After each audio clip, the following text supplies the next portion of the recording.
Baddies are back, and Sami Zayn finally goes heel. It's Friday Night SmackDown. Let's get into it.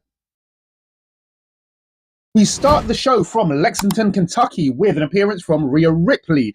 Now, Rhea Ripley, who has stepped over to SmackDown in order to answer the challenge by Fatal Influence. No, there's a little bit of problems stemming with the baddies. Of course, Jade Cargill and Meacham and B-Fab are back on the roster. They have been missing since WrestleMania, and I'm glad to see the girls back together again.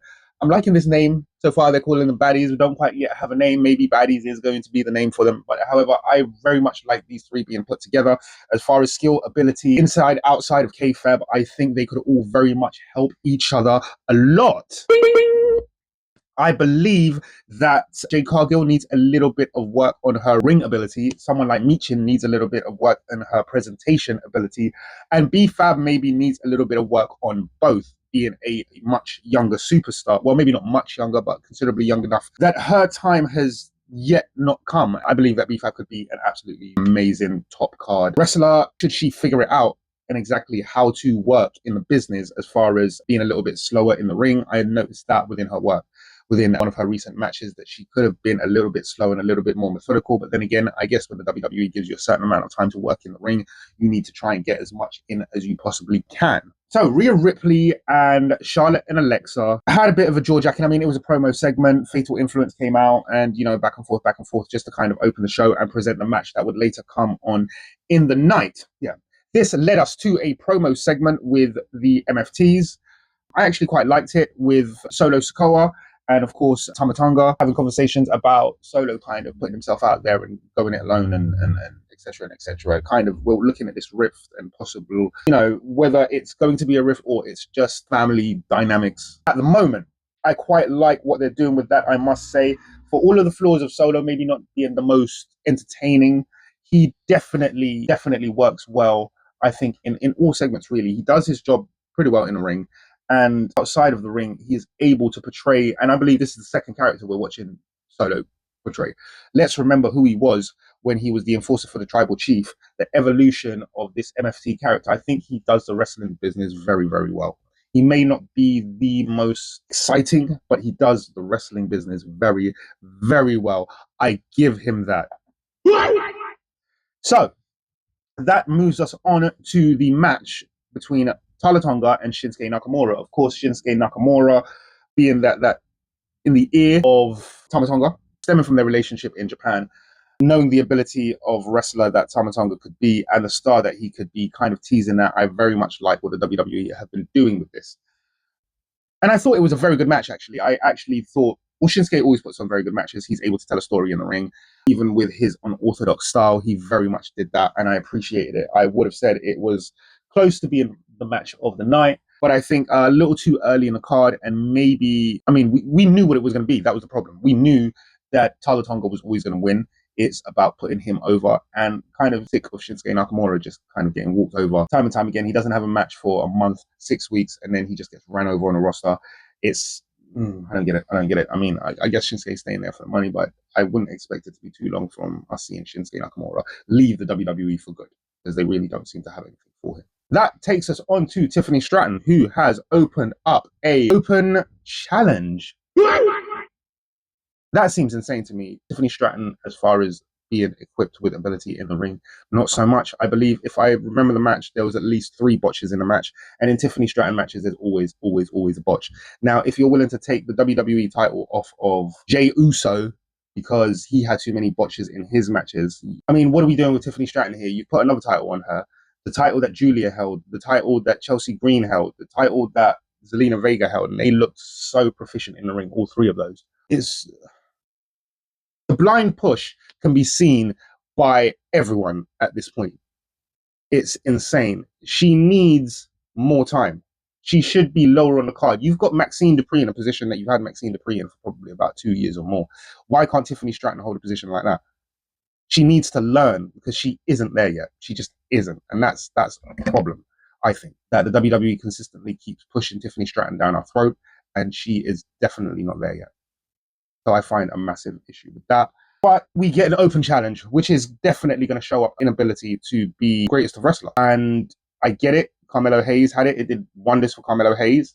It's done wonders for generally any wrestler who is willing to do an open challenge ever since John Cena brought back the open challenge. But the fact of the matter is, you want to build her as this fighting champ, but she's not good enough. And I mean that as no disrespect to Jessica, Tiffany, whatever, kayfabe, whatever it is. She consistently gets better, but she's still way off the mark. I think one day she will get, good enough to be top card, top level. She has the look. She keeps working. There's no way she isn't going to hit the mark at some point. But the fact of the matter is, she isn't there yet. So consistently jamming her down our throats with this US challenge, open challenge. It's very transparent at this point. It's not being used as a unique thing when you have 3 or 4 different champions who are doing open challenges. It's not what I guess the WWE think it is. So that took us on to the Lash Legend versus Tiffany Stratton match, which looked as ridiculous as you thought it would, especially when Tiffany was botching moves. And one of the worst things I think about this is a very girly thing Tiffany does. Obviously she's a girl, but a very girly thing that she does is when she botches a move, she lets out a little shriek. And it's like the shriek just tells you that she botched the move. It's not like a war crime. It's like, oopsie. And she did that a couple of times in the match. And you could just tell that, that came from a botch. And Lash Legend saved her a few times in that match. But you knew Lash was never going to win the match. So it's just, once upon a time, I was told a story about wrestlers, right? And the reason a wrestler had the title was for something like 2 or 3 reasons. Now, one reason was because that person was a draw and they were money, right? People paid to watch them. People would always come to see what storylines they were in or what they were going to do next. They were a draw for whatever reason, right? So that meant that they could essentially carry the company. Or that might be the second thing, that that person could carry the company. They could do interviews. They could interact with the kids. They could be an ambassador for your company to bring it further and further and further and further and make new champions, right? So that person would bring more eyes to your product and the championship itself, allowing people to then see the other wrestlers in the stable. The third thing was that that champion was legitimate to a certain time. Legitimate to a certain extent. What that meant was, if somebody decided to shoot during a match, they could be stopped by the champion because the champion would have legitimately I'm having a day today, guys. I'm telling you. The champion would have legitimate fighting ability in order to shut down anyone who was trying to shoot on that wrestler. They didn't necessarily have to be bigger. They didn't necessarily have to be stronger, but they had an ability to be able to finish that match and keep the idea of this person being big, tough, strong, whatever, intact, whether it was the fact that they were an excellent amateur wrestler before they got into the business, and that person could tie you up and put you in a couple of locks, no matter how big you are, and hurt you physically to make you tap out, make you stop the shoot. There are a lot of wrestlers in the wrestling business who had this ability. People may not have thought they had this ability. But the fact of the matter is, we can be probably 99% sure that Tiffany doesn't have this ability.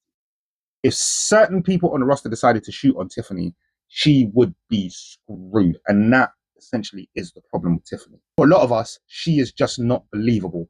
And I would say to that respect, stop doing that cartwheel Alabama slam. It is just ridiculous propensity for injury.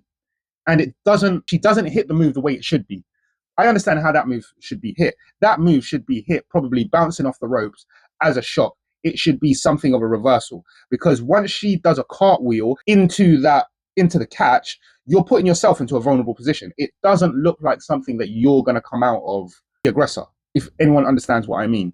It needs to be a reactionary move, and you can see it coming a mile off when she sets up on the turnbuckle, hits a cartwheel, and then does another one and the person has to catch you. If the person mistimes the catch, you end up on your head. If you mistime the distance between the cartwheel, you end up on your head.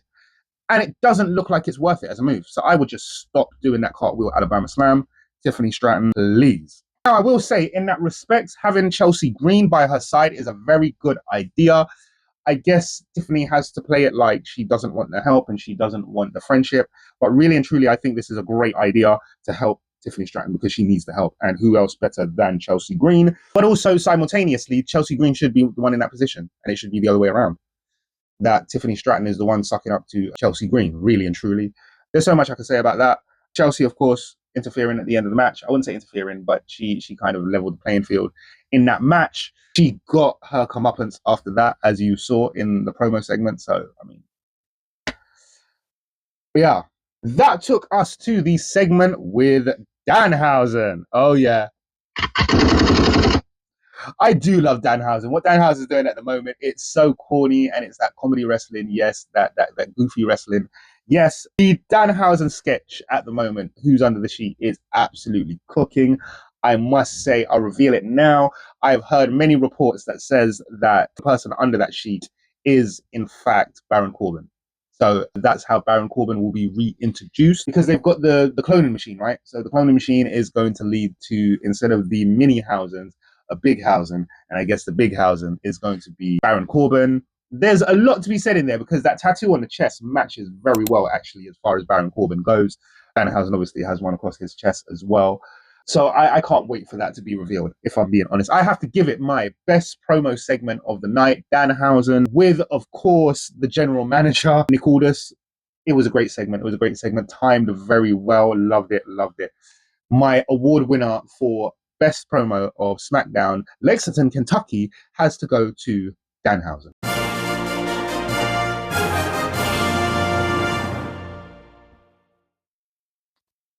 That leads us to Trick Williams versus Carmelo Hayes. Carmelo Hayes is working for me. He's really working for me. A promo before the match, because he was only given so much. That's how it works backstage. Again, he was only given so much. He wasn't given a promo segment backstage, although he was given one before. That promo segment absolutely cooked with Ricky Starks last week. Ricky Saints last week. It led to something that is clearly building between these three. Melo came back for his title. We all know Trip Melo Gang. Yes, we do. Yes, we do. Yes. Love me some Trip Melo Gang. So yeah, Trick Melo Gang. Melo having a conversation with Trick about getting a shot for the title again. Trick is now a face, so why not give him the title shot? And obviously we know how that ended with some interference by Ricky Saints. Well, I guess it didn't end there because Melo got him something of a receipt on Ricky Saints later that night, which we know still isn't going to end there. I find the Trip Melo Gang storylines very interesting and how they will bring this back because I think it's one of the greatest points of NXT and it wasn't fully explored. Even at that point, it wasn't fully explored because the entirety of Trip Melo Gang was Trick being a complete undercard and Melo being a star. And now that is, I wouldn't say exactly reverse, although Trick does seem to be a bigger star right now. Putting the two together would absolutely be amazing. But obviously we have a little Yachty in the mix at the moment, and I will take another video to go into that. But I'm very much impressed with little Yachty, especially what I'm hearing and what is being come out about him training and the fact that he was 100% right when he said that he's here to stay. The man seems to be transitioning into being a wrestler. So Logan Paul set a hell of a bar. Maybe that bar goes all the way back to Kurt Angle, being an Olympian and then coming in as a wrestler. And there's been several wrestlers since then. Some of them successful, some of them not so successful. I would have loved to have seen what Gable Steveson was about. But in any case, back to the match. I digress. My apologies. Trick Williams versus Carmelo Hayes. Fantastic, fantastic match. And has to be my best match of the night. Yes, the best match of the night award goes to Carmelo Hayes and Trick Williams for a hell of a match. Congratulations, gentlemen.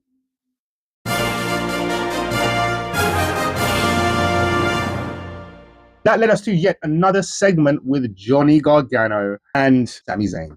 I do enjoy these segments. I really, really do enjoy these segments. I find them quite funny. Want to see where they're going with this? I know Johnny Gargano is without Ciampa and is probably a little bit directionless. This is a storyline, obviously, but we don't know where it's going yet. Let's see what it could possibly bleed into. I would love to see maybe a tag team or a faction with Johnny Gargano and Sami Zayn. I think they would work absolutely well together.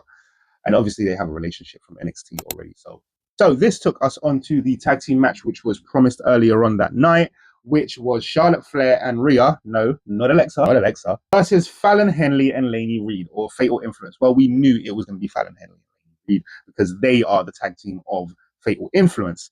It was a pretty good match, but you knew it was going to end with the appearances of the baddies. It had to, didn't it?